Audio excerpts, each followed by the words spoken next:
SSC board यानी सबसे पहली कि स्टाफ बात, सिलेक्शन कमीशन, टीसीएस के पास कम जो से कम कि इंफ्रा सीजीएल था। है, ये जीडी है, एडिक्विटी के पास इंफ्रा आपका तक नहीं है। हम सीजीएल है, लड़ाई इस लेवल जीडी, की बहुत लड़ रहे सारे हैं। ऐसे एग्जाम हैं जो ये कराता है। लेकिन इस बार क्या हुआ, पूरे देश भर के स्टूडेंट दिल्ली में पहुंचे और वहां एसएससी के खिलाफ धरना प्रदर्शन करना चालू किया।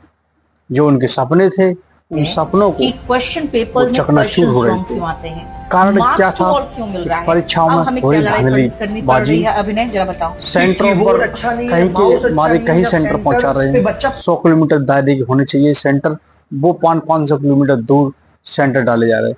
पहले एक ऑप्शन आता था उसके अंदर, जब फॉर्म भरते थे तो वो वहां पर 3 ऑप्शन आते थे कि आप उन जगहों को, उन जिलों को चुन सकते हो जहां आप एग्जाम देना चाहते हो। लेकिन इस बार में कोई ऑप्शन उसके अंदर नहीं छोड़ा। सेंटर भी डाले गए तो 500 से 600 किलोमीटर डाले गए। यानी कि आगरा का कोई व्यक्ति है तो वो बेंगलोर, उसका सेंटर डाल दिया गया।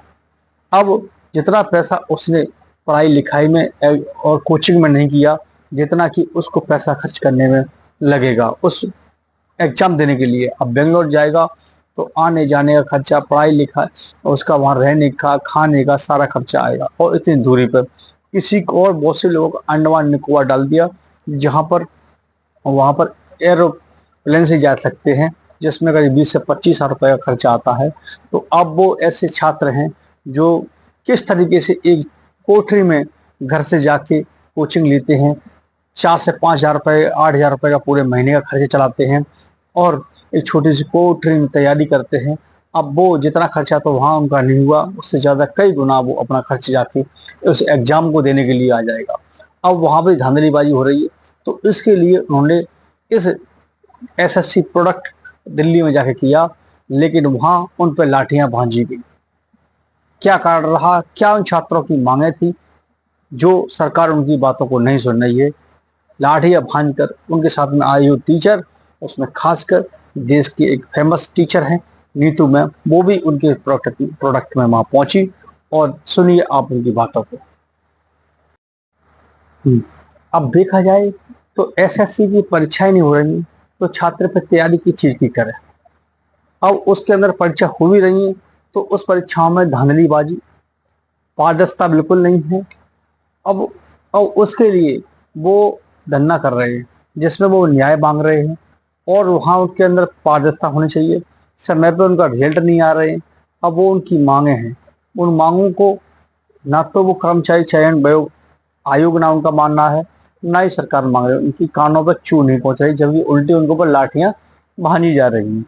अब परीक्षा भी करने जा रहे हैं। अब आगे आने वाले समय में अभी एक एग्जाम होना है जिसमें करीब 30 लाख स्टूडेंट बैठेंगे। तो वहाँ कमियां जो निकल के आ रही हैं कि अगर वो बोर्ड एग्जाम देने जाते हैं तो वहाँ जो सेंटर हैं वहाँ कोई सुविधाएं नहीं है। उनके कहीं कंप्यूटर खराब हो जाते हैं, कहीं बैटरियां खराब हो जाती हैं, कहीं माउस खराब हो जाते हैं, कहीं कीबोर्ड खराब हो जाते हैं। तो सारा समय इसी में निकल जाता है। अब उनके पास समय बचता नहीं है। अगर कहीं कोई स्टूडेंट लेट हो जाता है तो उनको अंदर प्रवेश नहीं किया जाता है, तो उनकी करी कराई मेहनत पर पानी फिर जाता है। तो ऐसी बहुत सारी खामियां हैं इस बोर्ड के अंदर जो उनको सुधार करना है, लेकिन वो मानने को तैयार नहीं है। खासकर अब उन्होंने जो एग्जाम कराने की एक एजेंसी को दी थी, वो एजेंसी एग्जाम कराने में असमर्थ रही, क्योंकि इससे पहले उन्होंने एग्जाम यूपीएससी का कराया था, उसमें भी उनकी जो खामियां थी वो निकल के आई। इसलिए उसको थर्ड ग्रेड का एजेंसी मान लिया था कि वो एग्जाम नहीं करा सकती है, और उसी एजेंसी को एसएससी ने फिर दोबारा से एग्जाम के लिए उसको जिम्मेदारी सौंपी थी। तो वहाँ ऐसी कमियां निकली जिससे उन छात्रों पर बहुत ज़्यादा दिक्कत आ रही थी। इस वजह से मजबूरन होकर उन छात्रों ने, पूरे देश के छात्रों ने दिल्ली में उस जगह पर जाके धरना प्रदर्शन चालू किया और अपनी मांगों पर अड़े रहे। लेकिन लाठियां बराबर उनके ऊपर पड़ती रहीं। अब आगे की वो लोग क्या तैयारी कर रहे हैं, लेकिन कहीं कहीं आप कह सकते हो कि कर्मचारी चयन आयोग ने उन टीचरों के पास भी नोटिस भेजे हैं जो काफ़ी करोड़ों की संख्या में है। लेकिन टीचरों ने सभी ने मिलकर उनके ऊपर भी एक 300 करोड़ रुपए का मानहानि का दावा ठोका है। उसकी तैयारी चल रही है या ठोक दिया है, ये ठोकने वाले हैं, जो कि उनके कई वीडियो ऐसे सोशल मीडिया पे बाकायदा वायरल होते दिखाई दे रहे हैं। एक बात जरूर इनकी आप सुनिए, ये क्या कह रहे हैं। दिल्ली में विरोध के दौरान उन छात्रों के वीडियो बहुत सारे सोशल मीडिया पे वायरल हो रहे हैं, जिसमें कहते हुए बिल्कुल साफ सुनाई दे रहे हैं कि उनको नहीं मालूम पड़ रहा था कि विरोध करने पर भी यहाँ लाठियां बजती हैं। साथ में उनकी जो शिक्षिका हैं नीतू मैडम, उनको भी नहीं बख्शा गया, उनके ऊपर भी लाठियां बजाई गई, जिससे कई शिक्षक भी इसमें घायल हुए थे। लेकिन अब आगे क्या तैयारी है वो भी आप इनकी जरूर देखिएगा। अच्छा, अब छात्रों की जो मांगे हैं, उस मांगों में साफ साफ तौर पे कहा है कि जो एजेंसी है, जो वेंडर बनाया गया है जिसके द्वारा जो परीक्षाएं प्रायोजित होती हैं, तो उनको रद्द किया जाए, उसके जगह पर दूसरी कोई एजेंसी लाई जाए। दूसरी मांग है जो कि उनके साथ में जो दिल्ली पुलिस ने उन पर मारपीट की, उसकी जांच होनी चाहिए। अगर दोषी हैं पुलिस वाले, उन पर कार्रवाई होनी चाहिए।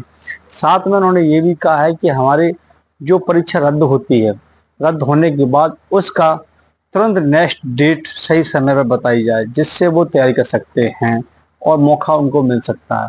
परीक्षा परिणाम भी उनके सही समय पर निकलते हैं, ये भी उनकी एक मांग है। दूसरा ये भी कह रहे हैं कि अगर 10 मिनट कहीं हम लेट हो जाते हैं तो वो जिंदगी का सवाल होता है। 10 मिनट की लेटी की वजह से उनके जीवन की रूपरेखा बदल जा सकती है, जिसमें कि वो एग्जाम अगर बैठ जाते हैं, पास हो जाते हैं, तो वो एक अच्छे अधिकारी बन सकते हैं। और नहीं, 10 मिनट लेट हो गए, अगर उसमें प्रवेश नहीं दिया जाता है तो उनके जीवन पूरा तबाह हो जाता है। ये और उसके अलावा भी उनकी और भी मांग है, जैसे कि अगर जो अभी तक जो परीक्षाएं हुई हैं उसमें जो धांधलीबाजी हुई है, उनकी जांच होनी चाहिए। आगे से जो भी सेंटर बनाए जाते हैं तो वहां पर उनकी सही व्यवस्था होनी चाहिए और उसकी पारदर्शिता बिल्कुल क्लियरिटी होनी चाहिए। ऐसी कुल मिला के 7 से 8 उनकी मांग है। लेकिन सबसे बड़ा हथियार उनका जो रहा वो था एक्स सोशल मीडिया, जहां पर उन्होंने अपनी आवाज को बुलंद करके रखा और जन जन तक पहुंचाने में उन विद्यार्थियों कोई कसर नहीं छोड़ी।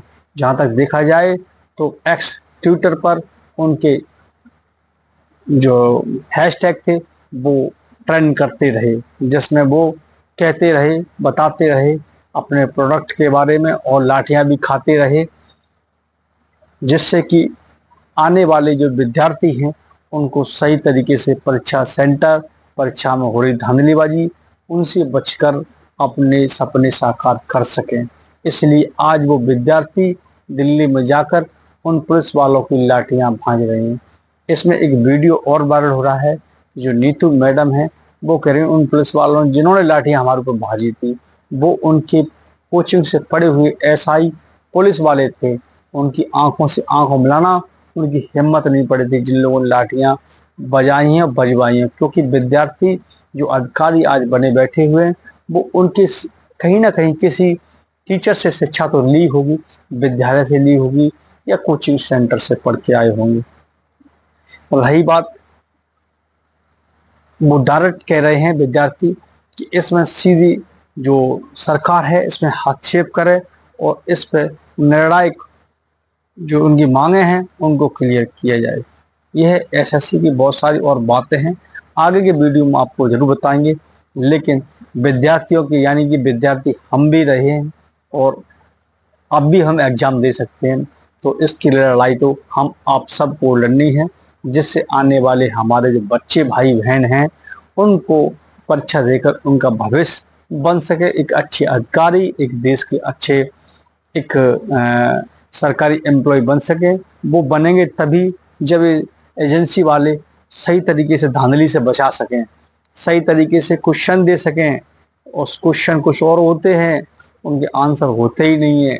सेंटर डाल देंगे 1000 किलोमीटर, तो कौन जाएगा एग्जाम देने के लिए, तो परीक्षाएं छूट जाती हैं, एग्जाम दे नहीं पाते हैं। तो ऐसी बहुत सारी चीज़ें हैं जो आज के स्टूडेंट अपनी मांगों को रख रहे हैं। अगर उसको मान लिया जाता है तो कई हद तक उन तैयारी कर रहे विद्यार्थियों का जीवन सुधर सकता है, उनकी मेहनत रंग ला सकती है। तो इसलिए पूरे देश भर के जो स्टूडेंट हैं एकजुट होकर रहें। एक कलम में बहुत बड़ी ताकत होती है। यही स्टूडेंट हैं जो कल के भविष्य देश के होते हैं, अगर उनको सही उनके लिए व्यवस्थाएं कर दी जाती हैं सरकार के द्वारा या एजेंसियों के द्वारा, या जिस जिस आयोग को बनाया गया है, जो एग्जाम करा रहा है, जो पूरी जिम्मेदारियां देख रहा है, तो देश का जो भविष्य है वो कई हद तक ऊंचा उठ सकता है। समाज उठेगा तो देश उठेगा, देश उठेगा तो हर नागरिक देश का उठेगा, क्योंकि यही जो विद्यार्थी हैं यही देश की नींव है। इन्हीं में से कोई मंत्री बनता है, इन्हीं में से कोई आईएएस अधिकारी बनता है, कोई पीसीएस बनता है। तो एक एसएससी अकेला नहीं, ऐसे बहुत सारे आयोग हैं जिनके द्वारा ये भर्तियां की जाती हैं, जिनमें धांधलियां होती हैं, हमेशा होती चली आई हैं, चाहे टीचर की हो या पुलिस की हो।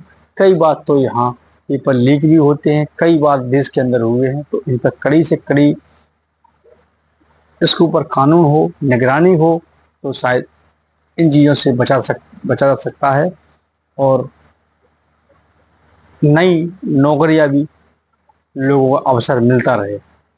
धन्यवाद। जय हिंद, जय भारत।